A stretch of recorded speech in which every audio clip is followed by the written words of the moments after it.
બનાસકાંઠાના પૂર્વ એમએલએના રાજીનામા અંગેનો જે મામલો છે તેમાં વધુ ખુલાસા થઈ રહ્યા છે, વધુ સમાચાર સામે આવી રહ્યા છે। તો આ સમાચાર અત્યારે બનાસકાંઠાથી સામે આવી રહ્યા છે। બનાસકાંઠાના પૂર્વ એમએલએ જોયતા પટેલના રાજીનામા અંગેનો જે મામલો છે તે અંગે મોટા ખુલાસા જિલ્લા કોંગ્રેસ પ્રમુખ ભરતસિંહ વાઘેલાનું નિવેદન આ મામલે સામે આવી રહ્યું છે। ત્યારે કોંગ્રેસ વિધાનસભાની અને લોકસભાની ટિકિટ આપી હતી તેવું તેમના દ્વારા કહેવાઈ રહ્યું છે। પાર્ટીમાંથી સિનિયર આગેવાનનું રાજીનામું એ દુઃખદ બાબત છે તેવું પણ તેમના દ્વારા કહેવાઈ રહ્યું છે। ત્યારે વ્યક્તિગત કારણોસર રાજીનામું આપ્યું છે તેવું પણ તેઓ કહી રહ્યા છે। આ સમાચાર અત્યારે બનાસકાંઠાથી મળી રહ્યા છે। બનાસકાંઠામાં પૂર્વ એમએલએ જોયતા પટેલના રાજીનામા અંગેનો જે મામલો છે તેમાં વધુ ખુલાસા થઈ રહ્યા છે। જિલ્લા કોંગ્રેસ પ્રમુખ ભરતસિંહ વાઘેલાનું નિવેદન આ મામલે સામે આવી રહ્યું છે। ત્યારે કોંગ્રેસ વિધાનસભાની અને લોકસભાની ટિકિટ આપી હતી તેવું જણાવ્યું છે। સાથે જ તેઓ કહી રહ્યા છે કે પાર્ટીમાંથી સિનિયર આગેવાનનું રાજીનામું એ દુઃખદ બાબત છે। વ્યક્તિગત કારણોસર તેઓએ રાજીનામું આપ્યું છે તેવું પણ કહી રહ્યા છે।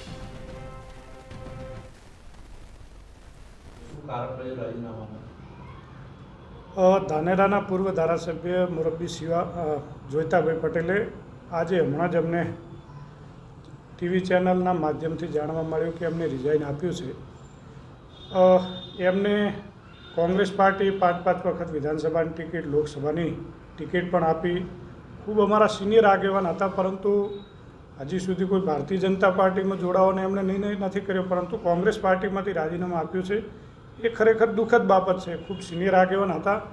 મને જ્યાં સુધી જાણવા મળ્યું છે ત્યાં સુધી એ એમનું વ્યક્તિગત કારણ હોઈ શકે, અને ભારતીય જનતા પાર્ટી જે સંસ્થામાં ધાનેરાની અંદર કેળવણી મંડળ સંસ્થાની અંદર પણ પોતે ટ્રસ્ટી હતા ને એમાં કંઈક ઉચાપત થઈ અને ભારતીય જનતા પાર્ટી સામ દામ અને દંડની નીતિ અપનાવી અને કદાચ મુરબ્બી જોયતાભાઈ સાહેબને દબાવ્યા હોય અથવા તો એમને દબાણપૂર્વક રાજીનામું લીધું હોય એવું મારું માનવું છે। જોયતાભાઈના જવાથી લોકસભાના જે ઇલેક્શન છે તેનો કેટલો ફરક પડશે?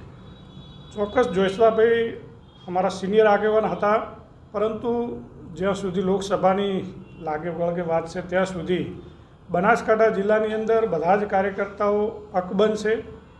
કોંગ્રેસના સિનિયર આગેવાનો, અમારા ધારાસભ્યશ્રીઓ પણ અકબંધ છે। એટલે એમના જવાથી એ એમનો નિર્ણય છે, કોંગ્રેસને કોઈ નુકસાન પડશે એવું હું વ્યક્તિગત માનતો નથી। જોયતાભાઈ એવું કહ્યું છે કે આવનારા સમયમાં તેઓ પોતાના કાર્યકર્તાઓ સાથે ભાજપમાં જોડાઈ શકે છે।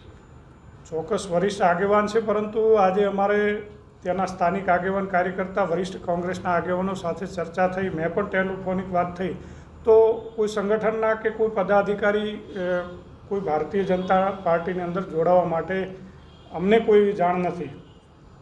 હોઈ શકે કદાચ 2-5 એમના સંબંધી હોય, કોઈ વ્યક્તિગત એમની લાગણી ધરાવતા લોકો જઈ શકે, પરંતુ કોંગ્રેસના વરિષ્ઠ આગેવાનો કોઈ